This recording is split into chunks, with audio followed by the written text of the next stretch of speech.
기도하겠습니다. 거룩하시고 존귀하신 하나님 아버지, 이 시간도 우리가 귀한 하나님의 말씀 앞에 서게 하시니 감사를 드립니다. 아버지 앞에 섰는데 우리의 마음이 정결하지가 못하오니 오직 성령 안에서 정결하고 깨끗하고 정직하고 성결한 마음으로 하나님의 말씀을 대할 수 있도록 도와 주시옵소서.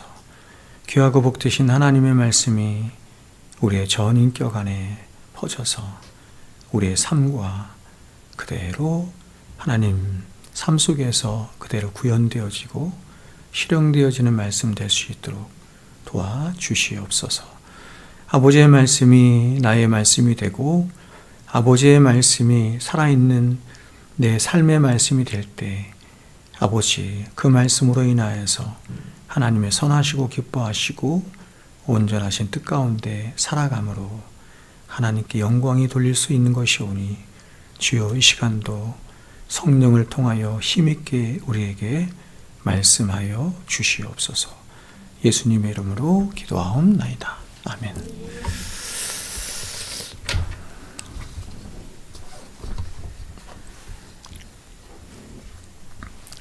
교회 안의 탕자라는 제목으로 말씀 전하겠습니다.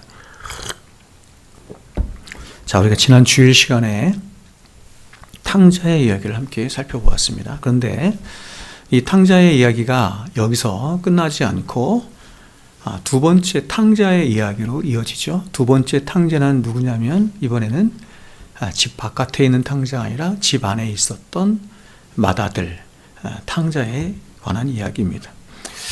자, 그렇다면 왜 주님은 탕자의 이야기에서 비유를 끝내지 않으시고 맏아들에 관한 이야기를 계속해서 하시는 것일까요? 그것은 우리가 지난 주일에 살펴봤던 것처럼 15장 서두에 나와 있는 두 부류의 사람들 때문에 그렇습니다.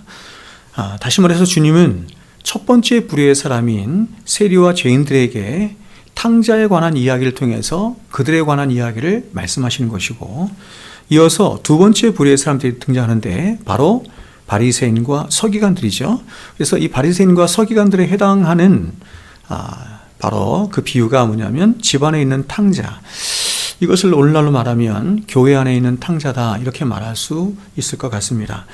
그러므로 첫 번째 탕자의 비유가 세리와 죄인들을 향한 유비적인 말씀이다 이렇게 한다고 한다면, 두 번째 맏아들에 관한 이유는 집안에 있는 탕자라고 할 수 있는 바리새인과 서기관들에 관한 이 비유의 말씀이다 이렇게 말씀드릴 수 있습니다.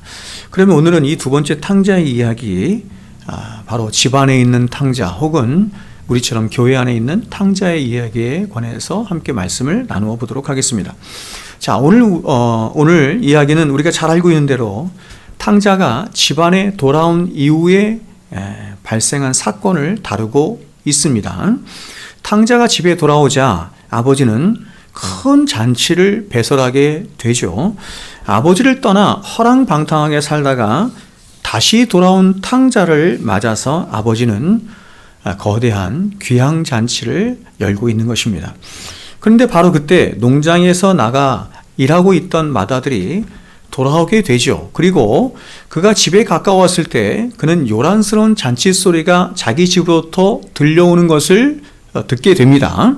그래서 그는 종들에게 이 잔치에 이렇게 큰 풍악 소리가 나는 연유가 뭐냐 이렇게 연유를 묻자 종들은 이렇게 대답을 해요. 27절에 보시면 대답하되 당신의 종들이 당신의 동생이 돌아왔음에 당신의 아버지가 건강한 그를 다시 맞아들이게 됨으로 인하여 살찐 송아지를 잡았나이다 하니 이렇게 말을 하죠.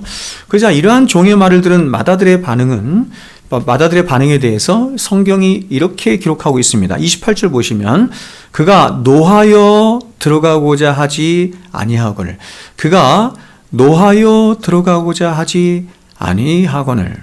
아버지 행동에 맏아들의 반응은 굉장히 즉각적이고 그리고 논리적이고 아주 이성적이고 직설적으로 나타났습니다. 그리고 그의 이러한 반응은 어떤 면에서 볼 때 누가 보더라도 굉장히 정당하고 타당한 듯 보입니다. 제가 볼 때도 너무너무 타당한 듯 보여요. 그래서 그는 아버지에게 자신이 화를 내고 있는 이유에 대해서 이렇게 이야기를 한 것입니다. 29절 30절을 보시면 아버지께 대답하여 이르되 내가 여러 해 아버지를 섬겨 명을 어김이 없거늘 내게는 염소 새끼라도 주어서 나와 내 벗으로 즐기게 하신 일이 없더니 아버지의 살림을 창녀들과 함께 삼켜버린 이 아들이 돌아오매 이를 위하여 살찐 송아지를 잡으셨나이다. 자, 여러분 어떻습니까? 여러분은 이러한 맏아들의 불평이 정당한 것이라고 느껴지십니까? 저는 그렇습니다. 저는 정말로 그렇다라고 생각이 들어요. 표면에 드러난 이 맏아들의 말은 누가 봐도 굉장히 논리적이고 정당할 뿐만 아니라 비판할 만한 그 어떤 것도 찾아보기가 힘들어요. 누가 봐도 이 맏아들의 마음을 헤아릴 수가 있을 것 같습니다. 왜냐하면 이 세상에서 이런 맏아들처럼 그것도 자신의 아버지에게 이토록 부당한 대접을 받는다고 한다면 그러면서도 전혀 나는 억울하지 않다라고 자신 있게 대답할 사람이 세상에 과연 얼마나 있겠습니까? 그러나 우리가 맏아들의 말을 좀 더 자세히 살펴보면 표출된 맏아들의 발언의 배후에 굉장히 무서운 인간의 불의와 함께 중대한 오류가 숨어 있다라고 하는 것을 우리는 깨닫게 됩니다. 그렇다면 과연 맏아들의 중대한 과오가 무엇이었을까? 우리는 오늘 본문 속에 감추어진 이 맏아들의 몇 가지 가오들을 통해서 성도가 하나님과 교회와 이웃들을 향해서 범할 수 있는 중대한 오류가 무엇인지, 그리고 더 나아가서 성도가 가져야 할 신앙의 바른 원리와 자세는 어떤 것인지를 깨닫게 돼요. 먼저 우리가 본문을 통해 깨닫게 되는 이 맏아들의 과오는 바로 그가 아버지의 집에 오래 있었음에도 불구하고 아버지의 마음을 이해하는 데 실패했다는 것입니다.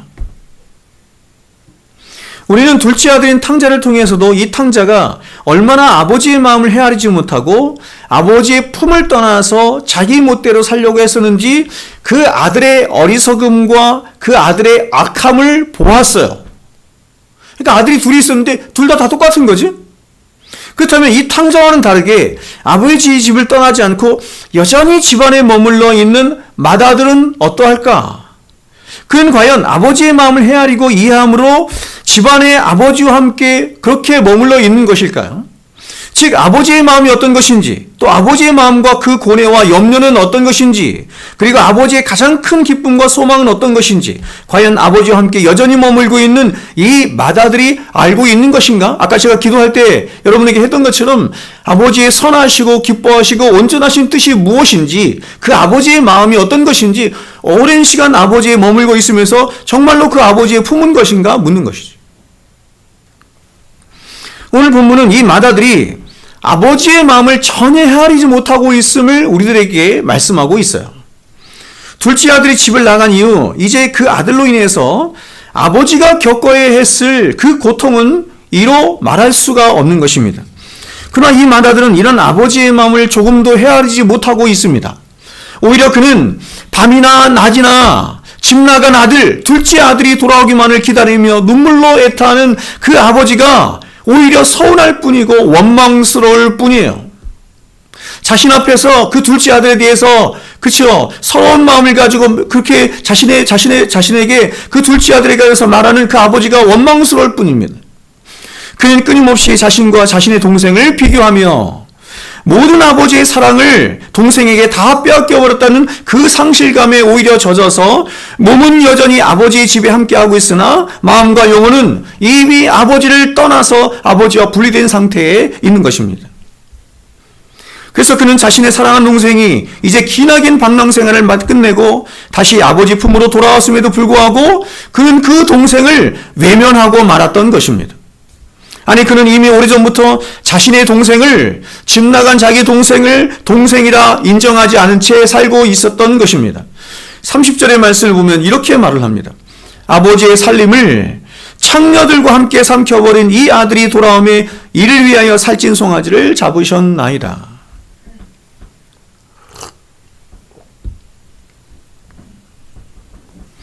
제가 이 첫째 아들이어서 저는 이렇게 얘기를 했을 것 같아요.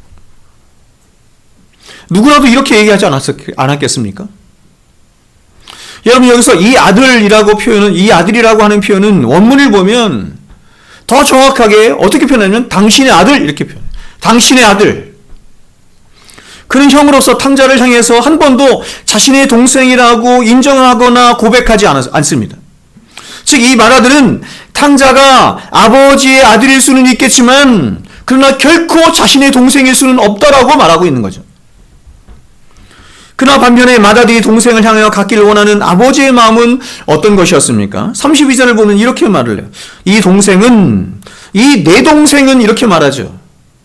내 아들은 이렇게 말하기보다, 그렇죠? 첫째 아들과 연관시켜서 이렇게 말합니다. 너의 동생은 죽었다가 다시 살아났으며 잃었다가 다시 얻은 것이 아니냐? 이 아들이 내 아들일 뿐만 아니라 너의 동생이 아니냐? 이렇게 말하고 있는 것이죠. 아버지는 자신의 둘째 아들을 향한 이 애끓는 사랑, 즉 아무런 조건 없이 사랑하는 아버지 당신의 마음을 자신의 동생으로 있는 그 동생을 향해서도 큰아들이 그러한 자신의 마음을 동일하게 품기를 원했던 것입니다. 그런데 아버지의 마음과 이 맏아들의 마음, 그리고 아버지가 가지고 있는 의식세계와 이 맏아들이 가지고 있는 의식세계가 끊임없이 갈등하며 여전히 계속해서 평행선을 이루고 있는 것입니다. 그래서 이러한 맏아들의 과오와 상처는 결국 자신의 집안의 맏아들이자 상속자였음에도 불구하고 그 맏아들로서 마땅히 누려야 할 모든 특권과 모든 기업의 풍성함을 누리지 못한 채 오히려 원망과 불평 가운데 살아가는 비참을 맞이하고 만 것입니다. 그의 신부는 맏아들이었죠. 그의 신부는 누가 봐도 이 집안의 상속자인 맏아들이었지만 그의 실제적인 삶의 모습은 그저 하루하루를 피곤하고 지친 몸으로 그렇게 살아가는 일꾼이요 종과도 같은 삶을 살았던 것입니다. 하나님은 우리가 교회 안에 있으면서 교회 안에 머물면서 교회 안에서 하나님의 상속자로서 풍성한 삶을 알기를 원하시는데 오히려 종되고 오히려 율법에 매인 삶을 살아가는 그런 비참한 삶을 살 수 있음을 우리들에게 말하는 것입니다. 이것을 계속 풀어 이야기하면 이 비유가 바리새인과 이스라엘 백성들을 향해 하시는 말씀이므로 이스라엘은 영적인 맏아들이었죠. 하나님의 영적인 맏아들이 이스라엘이었음에도 불구하고 이 맏아들, 이스라엘이 누릴 수 있는 모든 특권과 영광과 그들은 기업의 풍성함을 누리지 못한 채 오히려 율법에 갇힌 채 율법으로 자기 자신을 그렇게 옥죄일 뿐만 아니라 다른 사람을 정죄하며 사는 그런 비참한 삶을 산 것입니다. 주님은 그것을 지금 말씀하고 있는 것이에요. 자, 29절을 한번 보세요. 이렇게 말합니다. 아버지께 대답하여 이르되 내가 여러 해 아버지를 섬겨 명을 어김이 없거늘 내게는 염소 새끼라도 주어 나와 내 벗으로 즐기게 하신 일이 없더니.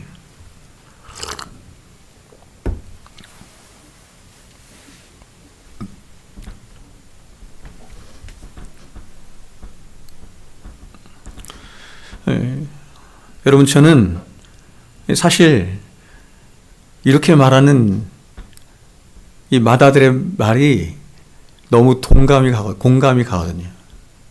저에게도 이런 트라우마가 그대로 있거든요.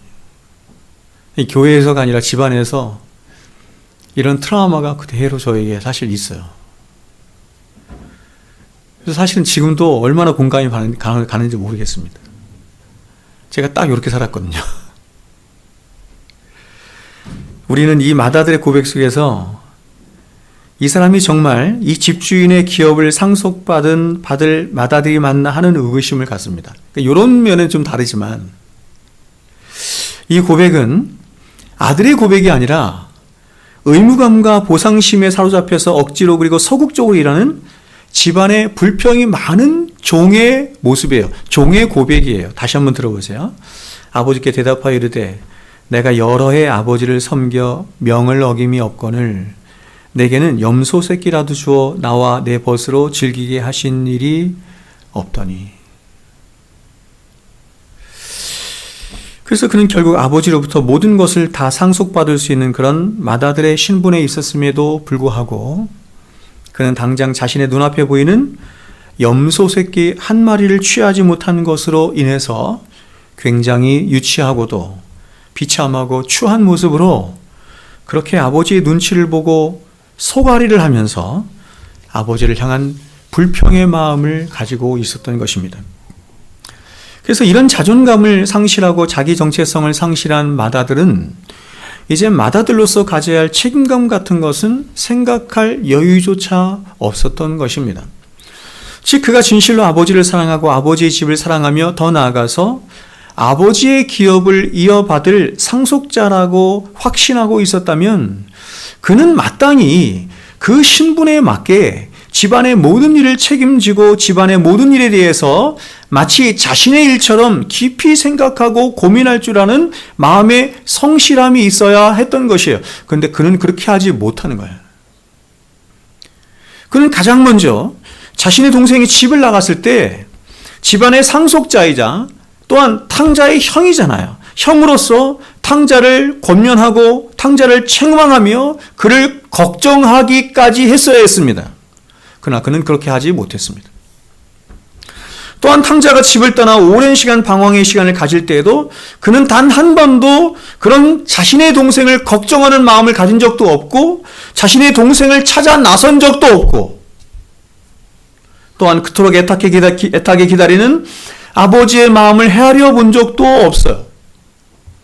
그리고 이제 탕자가 오랜 시간 방황의 시간을 끝내고 집에 돌아왔을 때에도 그는 맏아들로서의 책임감과 또한 동생을 사랑하는 형의 마음으로 아버지가 말하는 것처럼 죽었다가 살아온 자신의 동생을 환영할 마음을 조금도 갖지 못하고 있는 거예요. 그는 같은 아버지의 피를 이어받은 탕자가 자신의 동생 아닙니까? 자신의 혈육이자 자신의 생명을 다해서 사랑해야 할 형제라고 하는 사실을 자신의 의로 말미암아서 망각하고 있는 것이에요. 오직 그에게 있어서 탕자는 아버지의 사랑과 아버지의 재산을 다 빼앗아간 배은망덕한 존재일 뿐이고 자신이 반드시 경쟁에서 넘어뜨려야 할 경쟁자일 뿐인 것입니다. 여러분, 이러한 맏아들의 마음은 같은 아버지의 피를 이어받아서 같은 아버지의 품속에서 자란 그런 동생을 향한 가장 비참하고도 끔찍한 마음이 아닐 수가 없습니다. 세상에서 가장 친밀하고 가장 가까워야 할 동생임에도 불구하고 그 동생을 어떻게 대하고 있어요? 율법적으로 대하고 있어요. 그래서 그는 아버지 집에서 오랫동안 열심히 땀 흘리며 아버지의 집을 가꾸고 땅을 일구며 그렇게 살았음에도 불구하고 그는 정작 가장 중요하고 가장 소중한 것을 잊고 있었던 것입니다. 여러분, 그것이 무엇입니까? 그것이 바로 아버지의 마음이고 아버지의 사랑이죠. 바로 이것을 잊고 살았던 것입니다. 이것을 저와 여러분에게 적용한다면 수십 년 동안 교회 안에 있었음에도 불구하고 교회 생활이라고 하는 것을 했음에도 불구하고 신앙생활이라고 하는 것을 했음에도 불구하고 정작 이 신앙생활의 가장 중요한 목표인 아버지의 마음을 품지 못하는 것이죠. 아버지의 사랑을 이해하지 못하는 것이죠. 그래서 그 아버지의 사랑으로 인해서 나도 그 아버지의 사랑을 실천하는데 너무나 부족함이 있는 것입니다. 그는 자신이 아버지와 아버지의 집을 위해서 열심히 살았고 또한 아버지의 명령을 한 번도 어기지 않고 늘 순종하며 살았다라고 그렇게 생각을 했을 것입니다. 그래서 그렇게 고백을 한 것이죠. 왜냐하면 29절에 보면 이렇게 말하죠. 내가 여러 해 아버지를 섬겨 명을 어김이 없거늘 이렇게 말하고 있기 때문입니다.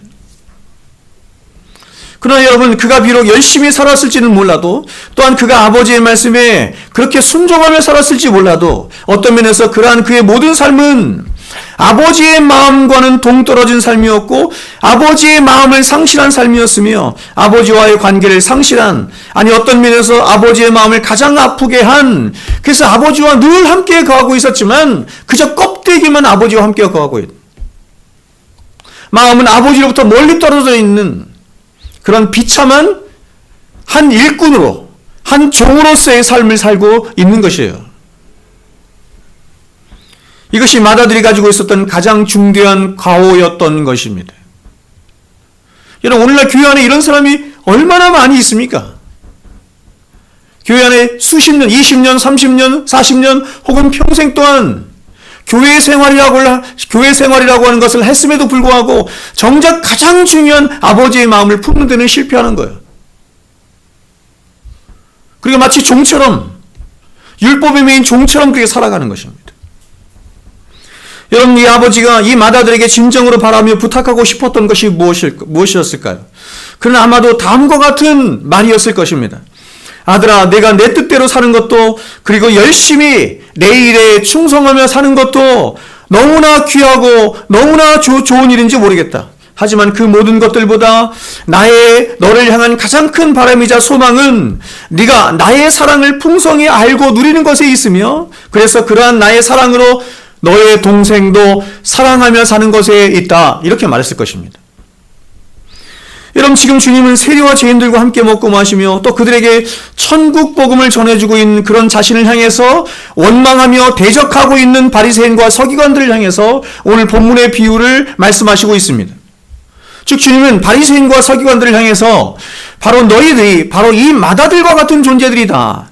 너희들이 지금 이 맏아들처럼 하나님을 향해서 모든 열심을 내고 있는 듯 보이지만, 그러나 사실 너희들은 하나님과 이웃을 향해서 가장 중대한 오류를 범하고 있는 자들이다. 이렇게 말씀하고 있는 것이에요. 여러분, 바리새인이나 서기관들보다 더 하나님을 향해서 열심히를 낸 자가 어디 있겠어요? 그래서 사도 바울이 자기가 바리새인 중에 바리새인이다 이렇게 말했죠. 하나님을 향해서 가장 열심을 낸 자가 바로 자신이라고 말한 것입니다. 이들은 모세율법에 가장 능한 자들이었습니다. 아니, 모세율법을 능가하는, 모세율법에도 없는 율법을 지키는, 자신들만의 또 다른 율법으로 가장 정의롭게 살고 올곧게 살며 그렇게 하나님을 그래서 가장 잘 섬긴다고 자기 스스로도, 아니 유대인들 모두가 다 그렇게 인정할 만한 삶을 살았던 사람들이 바로 이 바리새인이었습니다. 그래서 그들은 생각하기를 자신들은 세상에서 가장 의로울 뿐만 아니라 하나님을 가장 사랑하는 사람들이라고 그렇게 스스로가 확신을 했던 것입니다. 그러나 결과적으로 하나님의 계명을 가장 잘 이행한다고 주장했던 그들이 실상은 하나님의 가장 중요한 계명인 사랑을 외면하며 살았던 자들이었던 것입니다. 구약에 있는 613가지의 모든 율법은 우리에게 사랑의 실천을 우리에게 요구하고 있는데, 그 사랑의 실천으로 나아가지 못하고 오히려 그 율법에 자신을 옥죄고 사람들을 옥죄게 하는, 사람들을 정죄하는 수단이 되었을 뿐이었던 것입니다. 그렇게 오늘 맏아들이 아버지를 향해서 아버지, 저는 아버지의 명령을 절대로 범한 일이 없습니다 라고 한 말은 바로 바리새인들이 주님을 향해서 했던 말이었던 것입니다.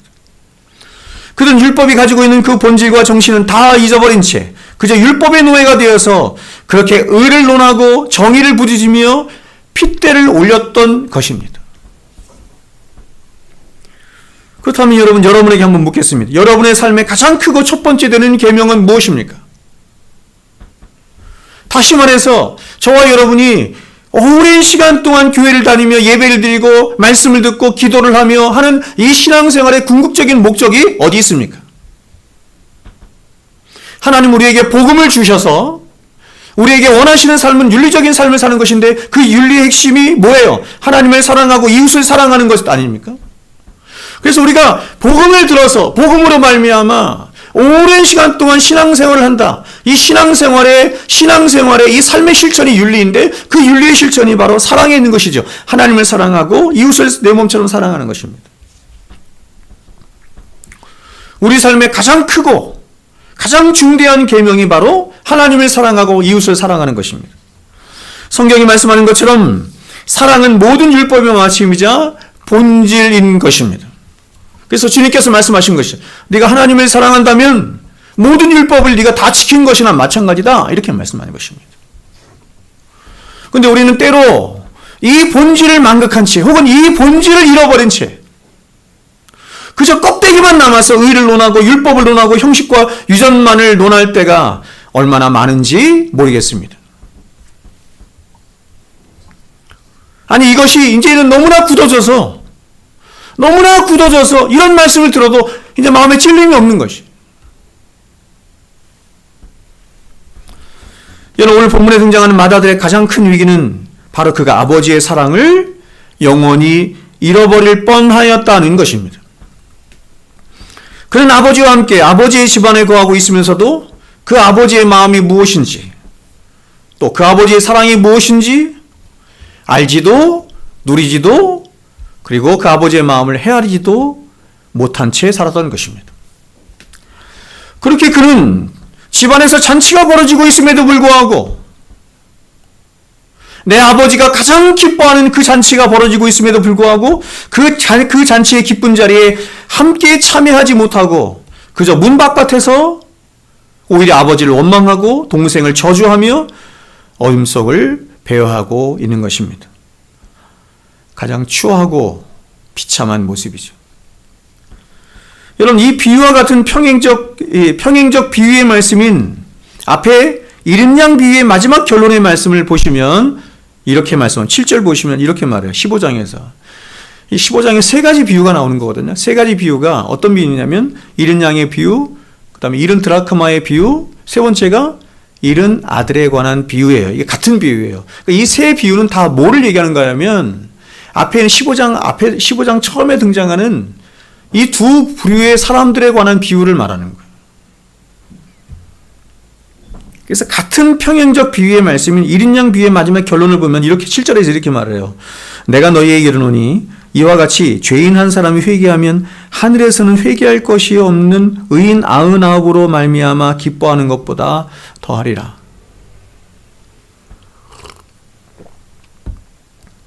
여러분, 우리가 믿는 하늘아버지의 가장 큰 기쁨이 무엇이라는 것입니까? 그것은 바로 한 영혼이 회개하여 하나님 앞에 돌아오는 것입니다. 그때 천국에서는 회개할 것이 없는 의인 99으로 인하여 기뻐하는 것보다 더한 기쁨이 충만하여 잔치가 벌어지는 거예요. 그런데 지금 이 마다들은 이러한 아버지의 마음을 전혀 헤아리지 못하므로 아버지가 배설하고 있는 천국에서 지금 벌어지고 있는 가장 큰 그 잔치에 참여하지도 못하고 함께하지도 못하고 있는 거예요. 여러분, 지금 이 비유의 말씀을 통해서 우리들에게 성경이 말씀하고 있는 바는 바로 천국에 함께 참여하는, 그 천국 잔치에 참여하는 자들의 이 마음 상태가 어떤 것인가 하는 것을 우리에게 말씀하고 있는 것이죠. 여러분이 지금 이 마다들이 자신의 마음을 조금만 바꾸었더라면 얼마나 좋았을까요? 무릇 지킬 만한 것보다 마음을 지키라. 생명의 근원이 이에서 남이니라. 이 마음을 조금만 바꾸었더라면 너무나 좋았을 것입니다. 아마도 잔치의 기쁨은 더 배가 되었을 것이죠. 먼저 이 잔치를 주관하고 또 이 잔치를 가장 기뻐하고 있는 아버지의 마음은 이 너그러운 마다들의 마음으로 인해서 기쁨은 더 배가 되었을 것이며, 돌아온 탕자는 이런 형의 따뜻한 마음에 대한 한없는 미안함과 감사가 넘쳤을 것입니다. 마다들 자신도 온 동네 사람들과 함께 어울려 춤을 추며 그 잔치를 마음껏 즐길 수 있었을 뿐만 아니라 사람들은 이 마다들을 보며 역시 마다들은 다르구나 하며 그를 더욱더 존경하게 되었을 것입니다. 그런데 이 마다들은 그렇게 하지를 못했습니다. 마음만 조금만 바꾸었더라면 잔치의 기쁨은 배가 되고 자신에게도 큰 유익이 찾아왔을 것인데, 이 마음을 바꾸는 것이, 즉 자신의 의와 자존감을 꺾는 것이 마다들에게는 죽기보다도 어려웠던 것입니다.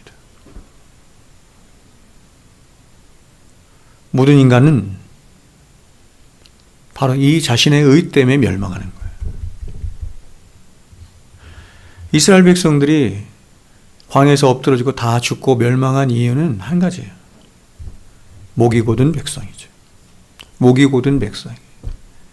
마음을 바꿔서 하나님 앞에 부드러운 마음으로 나아가 하나님 앞에 회개하고 돌아오면 되는데, 마음을 조금만 바꾸면 되는 거예요. 그걸 못 바꾸는 거예요. 이 머리 하나 숙이기가 그렇게 힘든 거예요. 자신의 자존감을 꺾기가 그렇게 힘든 거예요. 자신의 의를 꺾는 것이 죽기보다 어려운 거예요. 그렇지 않습니까? 저는 그래요.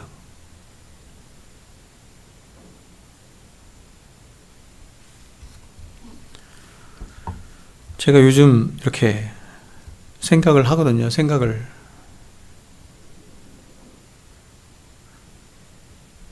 저는 두 아이의 아빠로서 합당한가? 너무 합당치 못하더라고. 그러면 우리 어머니의 아들로서는 합당한가?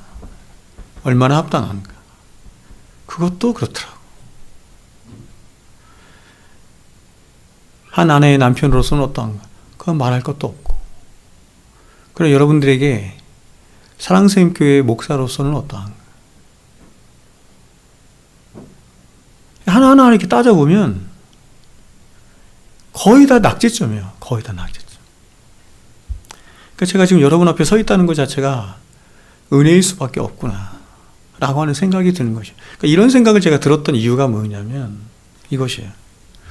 제가 이제 우리 아들 때문에 제가 마음의 근심을 많이 가지고 있지 않습니까? 우리 아이들이 지난주에 여러분 봤던 것처럼 성경도 그렇게 읽고, 그렇죠? 지금 태도도 많이 달라지고 있음에도 불구하고 제 자신 안에 있는 의 때문에 잘 못하는 거예요. 하나님께서 은혜를 주셔서 긍휼의 마음을 주시면 제가 또 그렇게 마음이 누그러질 때도 있지만 잘 그렇게 안 되는 거예요. 그래서 우리 아들에게 제가 편지를 보내고, 문자로 편지를 보내고 10가지 지킬 것들을 이야기하고, 그 아들이 이제 하나씩 하나씩 지켜나가면서, 그 다 지켜나갈 수 있겠습니까? 그렇죠? 사람들이 칭찬에 목말라 있잖아요. 그래서 우리 아들한테 제가 문자로 칭찬을 한번 했는데 아이가 너무 좋아하는 거예요. 그러니까 그거를 알아, 저도. 그치, 아내가 저에게 부탁을 하는 거예요. 일주일에 한 번이나 2주에 한 번 정도 칭찬의 문자를 좀 보내달라고. 여러분, 아버지로서 그게 뭐가 그렇게 어렵습니까? 근데 그게 잘 안 돼요. 그게 잘 안 돼요, 여러분. 너무 어려워요. 제가 또 마음을 먹거든요. 어떻게 마음을 먹냐면, 집에 들어가면 우리 어머니 침상에 앉아서 하나님 이야기 들려드려야지. 안 돼요, 여러분.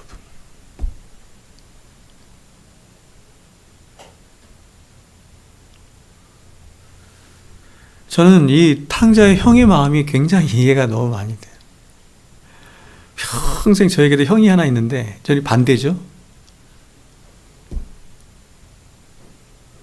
제가 예수 믿는다는 그 한 가지 이유만으로 저는 그렇게 평생 동안 부모님께 충성하고 부모님을 돌보며 살았는데 그 모든 사랑은 그 형이 다 받았거든.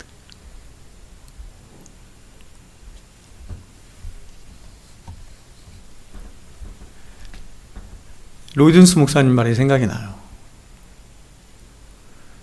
로이든스 목사님이 영국 왕립 협회의 의사였습니다. 의사. 이 사람이 의사가 몇 살에 되냐면 23살에 의사가 돼요. 가히 천재 중에 천재였습니다. 영국에서 가장 촉망받는 최고의 의사 중에 하나가 로이드 존스 목사님이었습니다. 그런데 이런 로이드 존스 목사님이, 그래서 이제 이 로이드 존스 목사님에게 수많은 사람들의 찬사가 쏟아진 거예요. 어떤 찬사가 쏟아지냐면, 저 사람이 저렇게 인생에 성공하고 좋은 길을 놔두고도 목회의 길을 간다. 목사가 되려고 한다. 얼마나 훌륭한가. 저 사람이 저렇게 자신에게 있는 많은 것을 내려놓고자 할 때 얼마나 많은 어려움이 있었겠는가. 근데 저걸 다 내려놓고 주님을 사랑함으로 저 길을 가는 것이 참 위대하다. 그런 찬사들이 막 쏟아졌어요. 그 나이가 들어서 자신의 삶을 회고하며 이렇게 얘기를 했습니다. 저는 내 사랑하는 아버지께 내 많은 것들을 내어드리고 포기하는 것이 아니라 오히려 저는 내 사랑하는 아버지께로부터 모든 것을 다 받은 자입니다. 가장 부유한 자입니다. 이렇게 고백을 했어요. 아버지께로부터 모든 것을 다 받은 가장 부유한 하늘아버지의 자녀된 우리 자신임에도 불구하고 너무나 작은 것에 은혜를 모른다는 얘기거든. 제가 여러분에게 여러 번 말씀드리지만 내려놓음이란 책이 있지 않습니까? 그렇죠? 뭘 내려놓았다는 얘기인지 모르겠어요. 무엇을 내려놓았다는 말인지 모르겠어요.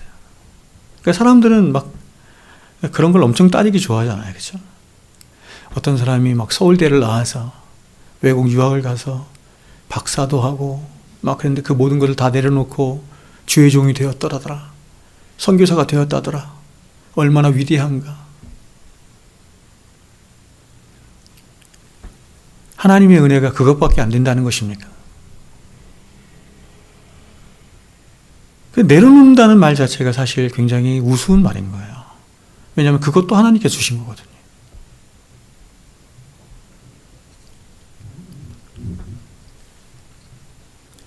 마음만 조금 바꾸었더라면,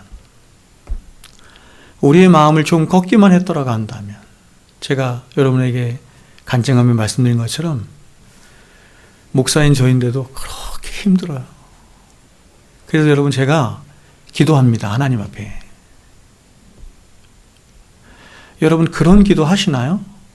제가 사랑과 좋아함을 이렇게 비교하면서 좋아함이란 사랑이 아니다 이렇게 말했죠. 좋아하는 것은 자연 발생적으로 일어나는 거예요. 남녀 간의 사랑이 그런 것이고 부모와 자식 간의 사랑이 그런 것이죠. 그런 것을 사랑이라고 하지 않아요. 그냥 자연 발생적으로 일어나는 것이지. 근데 저는 요즘 이것에도 어려움을 느껴서 기도해요. 아버지, 제가 너무 마음에 상처가 있는데 우리 어머니를 사랑할 수 있게 해주세요. 아버지, 제가 우리 아들을 진정으로 긍휼히 여기며 사랑할 수 있게 해주세요. 아버지, 제가 우리 성도들을 진짜로 사랑할 수 있게 해주세요.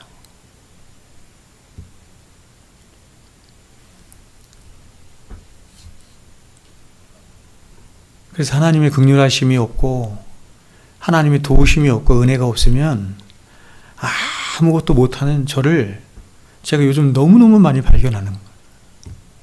이렇게 무기력할 때가 없구나. 부모와의 관계에 있어서도, 자녀와의 관계에 있어서도, 아내와의 관계에 있어서도, 성도들과의 관계에 있어서도 하나님의 긍휼하심과 은혜가 내게 있지 않으면 아무것도 할 수 없구나. 제가 여러분을 사랑하지 않은 채로, 더 본질적으로 제가 예수 그리스도를 사랑하지 않은 채로, 그리고 여러분을 사랑하지 않은 채로 이 강단에 서서 이렇게 말씀을 전하는 것은 끔찍한 일이에요. 끔찍한 일인 것입니다. 그래서 여러분이 저를 위해서 기도해 주시되 우리 목사님이 하나님을 정말 많이 더 사랑할 수 있도록 해주세요. 이렇게 기도를 하셔야 돼요. 그렇죠? 여러분, 이런 어둠 속을 배회하는 마다들을 아버지가 찾아오세요. 모든 사람들이 잔치의 흥에 겨워서 이 마다들을 잊고 있는 때에 아버지는 마다들을 잊지 않고 찾아온 것입니다.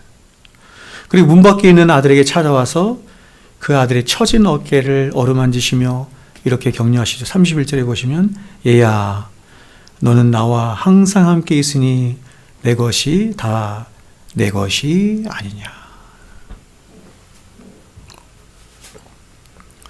표현은 하지 않았지만 아버지의 마음은 늘 이 마다들을 향하고 있었던 것입니다. 아버지를 향한 아들의 말과 행동은 가히 아들이라고 할 수 없을 만큼 독을 품은 그런 말과 행동들을 뿜어내고 있지만, 그러나 아버지는 늘 한결같은 마음으로 얘야 하시며 아들아 하시며 아들에게 다시 손을 내밀고 계신 것입니다. 여러분, 이것이 우리가 믿는 하늘 아버지의 마음이에요.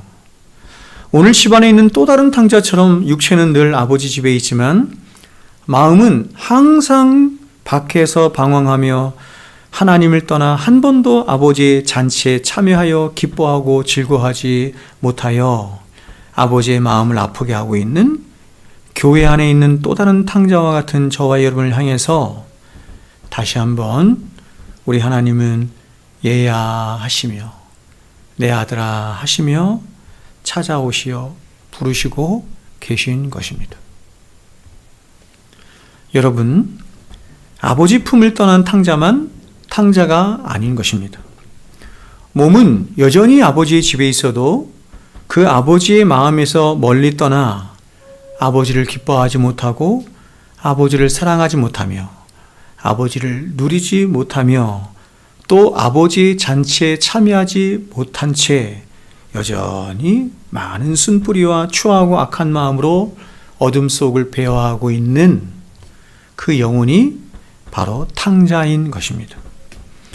여러분, 때로는 이 집안의 탕자가 집 밖에 있는 탕자보다 훨씬 더 추할 수가 있습니다. 왜냐하면 늘 교회 안에 있어서 자신은 하나님의 자녀인 척 그렇게 위세를 떨며 행세를 하고 있지만 그러나 수많은 형식과 유전과 쓴뿌리에 여전히 매어서 복음의 참된 의미와 그 감격을 알지 못하고 또 누리지 못한 채 그렇게 비참한 모습으로 살아가고 있는 집안의 탕자에게 우리의 원수 대적 마귀는 조롱하며 비웃을 것이기 때문에 그렇습니다.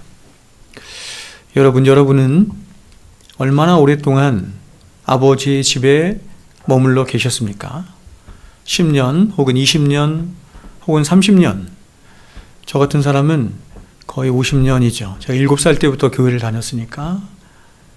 그리고 중간에 잠시 교회를 안 다닌 적이 있었지만 거의 50년 가까운 생활을 보냈죠. 여러분, 그렇다면 여러분은 그 세월만큼이나 아버지의 마음을 헤아리셨습니까? 아버지의 마음을 여러분도 품었습니까? 아버지의 마음을 기뻐하며 그 아버지의 사랑하는 마음을 따라 여러분도 그 아버지의 마음을 품고 사랑하며 살기로 다짐했습니까? 여러분, 신앙은 종교적인 경력을 쌓는 것이 절대로 아닙니다. 서리 집사에서 안수 집사로, 장로로 계급이 올라가는 것도 아니죠. 신앙의 싸움은 사랑의 싸움인 것입니다. 하나님을 사랑하고 이웃을 사랑하게 되는 것, 그리고 사랑할 수 없는 사람을 사랑하게 되고 또 다른 사람을 위한 눈물이 점점 많아지고 점점 더 다른 사람들을 향해서 관대해지게 되는 것, 이것이 바로 사랑인 것입니다. 하나님의 말씀을 많이 듣고 교리를 줄줄 외우고 신학에 능통한 자라도 그 모든 말씀이 하나님을 사랑하고 이웃을 사랑하지 못하고 있다고 한다면 그것은 공허한 메아리일 뿐인 것입니다. 바라기는 여러분, 우리의 신앙의 연륜만큼이나 우리 하나님 아버지를, 우리의 아버지를 정말로 사랑하고 아버지께서 나를 사랑하신 그 사랑 안에서 우리 또한 아버지를 사랑하며 아버지를 더욱 기뻐할 수 있는 저와 여러분이 되었으면 좋겠습니다. 기도하겠습니다. 귀하신 우리의 아버지 하나님, 우리를 사랑하시되 당신의 독생하신 아들까지 아낌없이 내어주시기까지 사랑하신 우리 하나님 아버지, 그런 하나님의 사랑을 받은 우리 또한 하나님을 사랑하는 자가 되게 하여 주시고 아버지의 마음을 헤아려 또한 우리 또한 우리의 이웃들을 사랑하며 살아가는 자들 될 수 있도록 도와주십시오. 우리는 사랑할 수 있는 자들이 아닙니다. 긍휼히 여길 수 있는 자들이 아닙니다. 오래 참을 수 있는 자들도 도저히 아닙니다. 우리는 악한 자들입니다. 그러나 하나님의 아가페의 사랑이 우리 안에 부어질 때 우리도 사랑할 수 있으며 우리도 인내할 수 있으며 우리도 긍휼히 여길 수 있으며 우리도 희생할 수 있으며 섬길 수 있는 것입니다. 주님, 우리 안에 하나님의 사랑이 풍성히 거하며 그 사랑을 알고 누릴 수 있도록 주님 도와주십시오. 교회에 10년, 20년, 30년 오랫동안 있는 것이 중요한 것이 아니라 우리 아버지, 하늘아버지의 마음을 알아서 하늘아버지의 사랑을 알고 깨닫고 누리며 그 사랑을 실천하는 삶인 것일 줄로 믿사오니 이런 우리를 주여 불쌍히 여기시고 도와주셔서 하나님의 아가페의 사랑으로 우리의 부모도 사랑하고 자녀도 사랑하고 우리의 형제자매들도 사랑하고 교회 안에 있는 형제자매들도 사랑하며 우리의 세상 바깥에 있는 이웃들도 사랑할 수 있는 자가 되게 하여 주시옵소서. 이제는 우리 구주 예수 그리스도의 은혜와 하나님 아버지의 사랑하심과 성령님의 교통 충만하심의 역사가 이제로부터 영원토록 우리와 항상 함께 있을지어다. 아멘.